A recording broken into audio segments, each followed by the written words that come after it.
राधे राधे, हरे कृष्णा। कैसे हो आप सभी लोग? आशा करती हूँ आप सभी परम मंगल में होगे, स्वस्थ होगे, अच्छे होगे।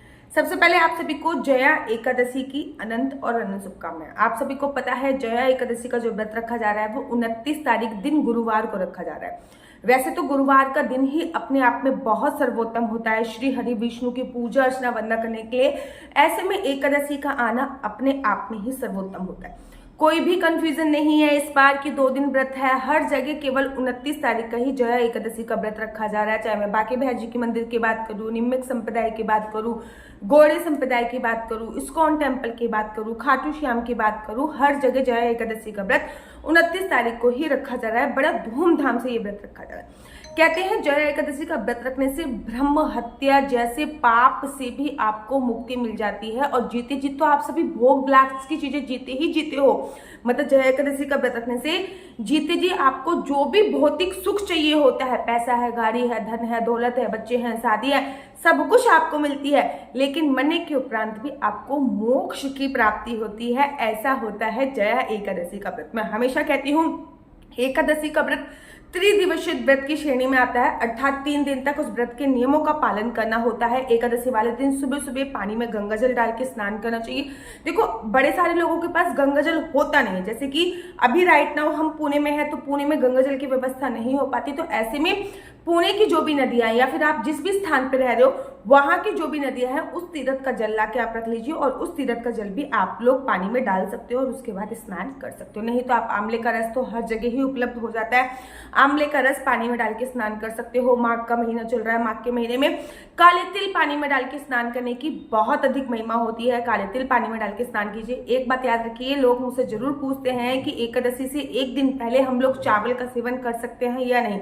मैं हमेशा बोलती हूँ कभी कभी एकादशी 10वीं तिथि से प्रारंभ होती है और अगर एकादशी 10वीं तिथि से प्रारंभ हो रही है तो आपको चावल का सेवन नहीं करना चाहिए। जैसे कि अगर मैं जया एकादशी की बात करूं तो ये 28 तारीख को शाम को 4:30 बजे के आसपास प्रारंभ हो रही है। ऑब्वियसली बात है, अगर आप 4:30 बजे के बाद चावल खाओगे तो अन्न का दाना आपके उदर में रहेगा जो कि शुभ नहीं माना जाएगा। इसलिए 10वीं तिथि पर मैं चावल हो गया, मसूर की दाल हो गई, लहसुन, प्याज, मांस मदिरा का सेवन बंद करवाती हूँ। उसके बाद एकादशी का तो व्रत ही होता है। लोग कहते हैं अगर द्वादशी युक्त एकादशी हो तो फिर हम चावल का सेवन कर सकते हैं। अरे भैया, एकादशी का जब आपने व्रत ही रखा है तो आपको चावल का सेवन करना ही क्यों है? आप त्रयोदशी पे चावल का सेवन अवश्य कर सकते हैं। कहते हैं एकादशी पे चावल खाने से कीड़े की योनि ही मिलती है, वहीं द्वादशी पे चावल खाने से हम इस योनि से मुक्ति प्राप्त कर लेते हैं। तो द्वादशी पे चावल आप लोगों को अवश्य और अवश्य खाना चाहिए। इसके बाद आप लोगों को पानी में कुछ ना कुछ डाल के स्नान कीजिए। तिल डाल के भी स्नान कर सकते हैं क्योंकि माघ के महीने में तिल डाल के स्नान करने की बहुत बड़ी महिमा है। पूरे घर पे गंगा जल का छिड़काव कीजिए। जब भी एकादशी हो अपने घर की चौखट पूजन अवश्य करो। और चौखट पूजन बहुत सरल है। मैंने एक कटोरी बना रखी है, उसमें थोड़ी सी हल्दी, एक रुई डाल रखी है। जब भी एकादशी होती है, पूर्णमासी होती है, जैसे कि अभी बसंत पंचमी गई या फिर कोई भी तीज त्योहार होता है, मैं उस कटोरी में थोड़ा सा पानी डालती हूँ, जो रुई है उसको लेती हूँ और फॉर एग्जाम्पल ये मेरी चौखट है और यहाँ पर उस हल्दी को लपेट देती हूँ, बीच में एक स्वास्तिक बना देती हूँ, एक दिया जला देती हूँ। ये आ गया चौखट। कहते हैं चौखट पे आपकी सभी देवी देवताओं का वास होता है। उसके बाद अपने बाल गोपाल लड्डू गोपाल को उठाइए। अगर आपके उधर बहुत ज्यादा सर्दी है तो पानी को हल्का सा गुनगुना कर लेके उसमें काले तिल मिला के लड्डू गोपाल को स्नान कराइए। अगर सर्दी नहीं है आपके उधर तो आप पंचामृत से लड्डू गोपाल को स्नान करा सकते हैं। पूरी तरीके से आपकी श्रद्धा भक्ति पर निर्भर होता है, लेकिन स्नान जरूर कराइए। ये मत सोचिए कि बहुत सर्दी है तो चलो आज स्नान नहीं कराते। स्नान आपको अवश्य और अवश्य कराना होता है। उसके बाद अच्छा सा केसर का इत्र लगाइए या फिर सर्दियों के और भी इत्र आते हैं वो लगाइए। लड्डू गोपाल को पीले रंग के वस्त्र पहनाइए और उसके बाद एकादशी का संकल्प लीजिए। वैसे तो एकादशी के संकल्प में आपको लौंग और एक का सिक्का लेना, मतलब सुपारी और एक का सिक्का लेना जरूरी होता है। इसके साथ साथ कुछ चीजें और भी ले सकते हैं, जैसे कि आप इसमें लौंग ले सकते हैं, इलायची ले सकते हैं, काले तिल ले सकते हैं और आपको संकल्प लेना है। ओम श्री विष्णु श्री विष्णु श्री विष्णु। मेरा नाम आशु चौहान है, मेरा गोत्र केम लक्ष्य है, मेरा निवास स्थान श्रीधाम वृंदावन है। आज मैं पूरी विधि विधान से जय एकादशी का व्रत कर रही हूँ। यह व्रत मैं फलाहार खा के करूंगी। भगवान श्री हरि विष्णु मेरा यह व्रत संपूर्ण करने में मेरी सहायता करें। याद रखो सारे लोगों का ये भी कंसर्न होता है कि हमको अपना गोत्र नहीं पता तो हम क्या करें। अगर आपको आपका गोत्र नहीं पता तो हम सब कश्यप ऋषि की संतान हैं। कश्यप और मनु शतरूपा आप लोगों को पता है। सबसे पहले कश्यप ऋषि की हम लोग संतान हैं, तो कश्यप आप गोत्र बोल सकते हैं, जो कि सभी का गोत्र बोला जाता है। अगर पता है तो बहुत अच्छी बात है, नहीं पता तो आप कश्यप गोत्र बोल सकते हैं। जो मैरिड वुमेन होती हैं, जिन्होंने शादी हो रखी है जिनकी, वो अपने पति का गोत्र बोलती हैं, और जो अनमैरिड होती हैं वो अपने पिता का गोत्र बोलती है। उसके बाद एक छोटी सी एकादशी की पुस्तक आती है, उसमें आप एकादशी की कथा अवश्य पढ़िए। उसके बाद भगवान विष्णु का प्रिय भोग उनको लगाइए। जैसे कि हर एकादशी पे भगवान विष्णु का प्रिय भोग होता है। एक तो आपको मखाने की खीर इस दिन अवश्य बनानी है। मखाने की खीर बनाने के लिए मैं जोर जबरदस्ती इसलिए करती हूँ क्योंकि मखाना जो होता है वो भगवान श्री हरि विष्णु को बहुत प्रिय है। तो मखाने को काट लीजिए, हल्का सा घी में रोस्ट करके दूध डाल दीजिए, थोड़ा सा चलाइए, मखाने की खीर रेडी हो जाती है।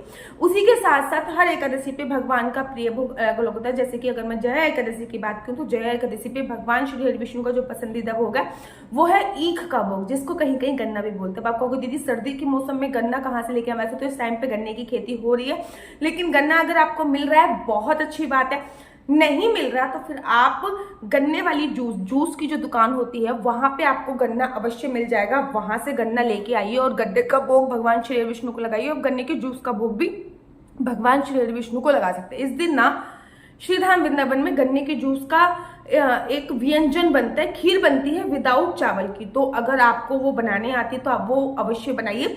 तो गन्ने के जूस का भोग हो गया, गन्ने का भोग हो गया, वो भगवान श्री विष्णु को आपको अवश्य और अवश्य लगाना है। उसके तत्पश्चात आप आरती कीजिए। और इस दिन बृहस्पतिवार है तो उसके बाद आप केले के पेड़ की पूजा अर्चना अवश्य कीजिए। पहले तुलसी माता की पूजा कर लीजिए। ये केवल एक मिथ है, तुलसी का इस दिन व्रत होता है, तुलसी को जल नहीं चढ़ाते। तुलसी को वृंदावन धाम में सभी लोग इस दिन तुलसी पे जल चढ़ाते हैं। पहले जाते हैं तुलसी पे दीप प्रज्वलित करते हैं, फिर जल चढ़ाते हैं, फिर तुलसी के पास परिक्रमा करते हैं, फिर आपके गुरु का जो भी मंत्र होता है उस मंत्र का हम लोग जाप करते हैं। ठीक है ना? आपके गुरु ने जो भी मंत्र दिया है आप उसका जाप कीजिए। अन्यथा आप हरे राम राम राम हरे हरे, हरे कृष्ण कृष्ण कृष्ण हरे हरे का भी जाप कर सकते हैं। इस दिन राहु काल 1:30 बजे से लेकर 3 बजे तक है, तो 1:30 बजे से लेकर 3 बजे तक किसी भी प्रकार का कोई नाम जप नहीं करना, गुरु मंत्र नहीं करना है। उसके बाद केले के पेड़ की पूजा अवश्य कीजिए। अगर घर पे केले का पेड़ है, अब आप कहोगे दीदी घर पे क्या केले का पेड़ लगा सकते हैं? केले के बारे में एक कहावत है, केला रहे सदा केला। केले के साथ केवल तुलसी का पौधा लगा सकते हैं, बाकी केले के साथ कोई भी और पौधा नहीं लगा सकते। घर पे अगर केले का पेड़ है तो केले के पेड़ की पूजा अर्चना वंदना कीजिए। अगर केले का पेड़ घर पे नहीं है तो किसी भी मंदिर में अगर आपको केले का पेड़ मिल रहा है तो वहां पे भी आप लोग पूजा अर्चना वंदना कर सकते हो। उसके बाद पूरे दिन किसी की निंदा चुगली नहीं करनी। एकादशी के व्रत में दिन में सोने की मनाही होती है, रात्रि में भी नहीं सोना चाहिए।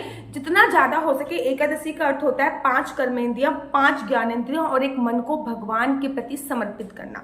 तो ये सब चीजें हम लोग जरूर और जरूर करते हैं। तो दिन में तो बिल्कुल भी मत सोइए, पूरे दिन किसी की निंदा चुगली मत कीजिए। आपके दैनिक नित्य नियम के जो भी कार्य वो कीजिए। मैं हमेशा यूट्यूब पर ना विष्णु सहस्त्रनाम चला लूंगी और फिर मेरे दैनिक नित्य नियम के जो भी कार्य होते हैं मैं वो दैनिक नित्य नियम के कार्य, जैसे कि मेरी बेटी का खाना हो गया, व्रत का फलाहारी भोजन इत्यादि हो गया, लड्डू गोपाल की सेवा, वो सब मैं करती रहती हूँ। लेकिन दिन में मैं बिल्कुल भी नहीं सोती हूँ और आपको भी नहीं सोना चाहिए। रात्रि में भी जितना ज्यादा हो सके आधी रात तक जगिए, पूरी रात तक जग सकते तो और भी अच्छी बात है। अगर नहीं जग पा रहे हो तो अपनी एब्सेंट में हर एकादशी पे मैं बोलती हूँ एक अखंड ज्योत अवश्य जला दीजिए।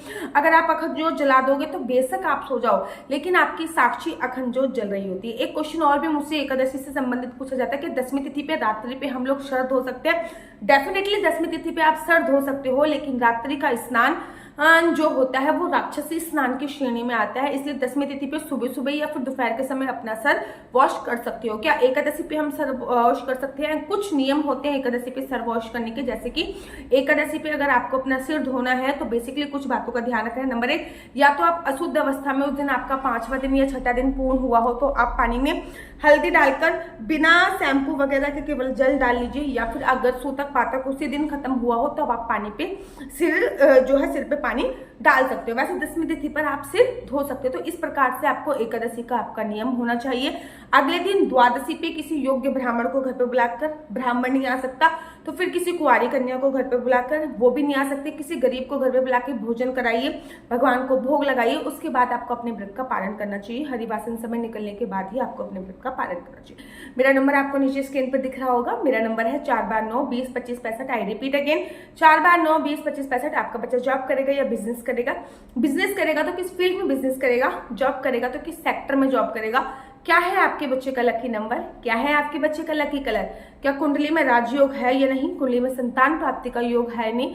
ये सभी जानकारी हम लोग कुंडली के माध्यम से प्राप्त करते हैं। याद रखिए, कुंडली देखना बिल्कुल भी फ्री नहीं है। कुंडली देखने के थोड़े से चार्जेस हैं। राधे राधे, हरे कृष्ण। तो यहाँ पे हम आप लोगों के लिए लेके आए हैं असली तुलसी माला। विभिन्न विभिन्न प्रकार की हमारे पास असली तुलसी माला है। 30 रुपए से प्रारंभ होकर हमारे पास 1100 रुपए तक की तुलसी माला है। जप माला है, गले में पहनने वाली तुलसी माला है, 1 राउंड की तुलसी माला है, 2 राउंड की तुलसी माला है, 10 साल तक चलने वाली तुलसी माला है, और डबल राउंड की तुलसी माला है, 3 राउंड की तुलसी माला है, गांठ वाली जपने वाली माला है, बिना गांठ की जपने वाली माला है, राधा नाम के लॉकेट वाली माला है, और लैब सर्टिफिकेट द्वारा प्रमाणित तुलसी माला है, जिसमें हम आपको लैब का सर्टिफिकेट देंगे कि ये असली है या नकली है। बहुत सारी तुलसी मालाएं हम आपके लिए लेके आए हैं।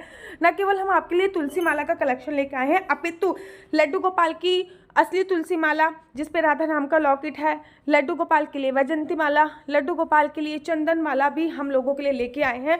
और लड्डू गोपाल की तीनों माला का सेट है, तुलसी माला, चंदन माला और वैजंती माला का सेट भी लेके आए हैं। साथ ही के साथ हम आपके लिए रुद्राक्ष के असली ब्रेसलेट, पानी में डालने वाला रुद्राक्ष, 1 मुखी रुद्राक्ष से लेकर 14 मुखी रुद्राक्ष तक हमारे पास सारे लैब टेस्टेड रुद्राक्ष अवेलेबल हैं। आप हमसे ओरिजिनल रुद्राक्ष मंगा सकते हैं। ना केवल हमारे पास रुद्राक्ष अवेलेबल है, अपितु हमारे पास कानों में पहनने वाले राधा नाम के असली तुलसी के इयरिंग्स भी उपलब्ध हैं, जो कि अलग अलग डिजाइन, अलग अलग तरीके से आप लोगों को प्राप्त हो जाएंगे। ये राधा नाम के असली तुलसी के कानों के इयरिंग्स हैं और इसमें बहुत सारी वैरायटी हमारे पास उपलब्ध है। आप जल्दी से जो नीचे नंबर दिया गया है उस पर संपर्क करके अपनी चॉइस से कोई भी राधा नाम के इयरिंग्स अपने लिए ले सकते हैं। उनके प्राइस बहुत ही सस्ते हैं।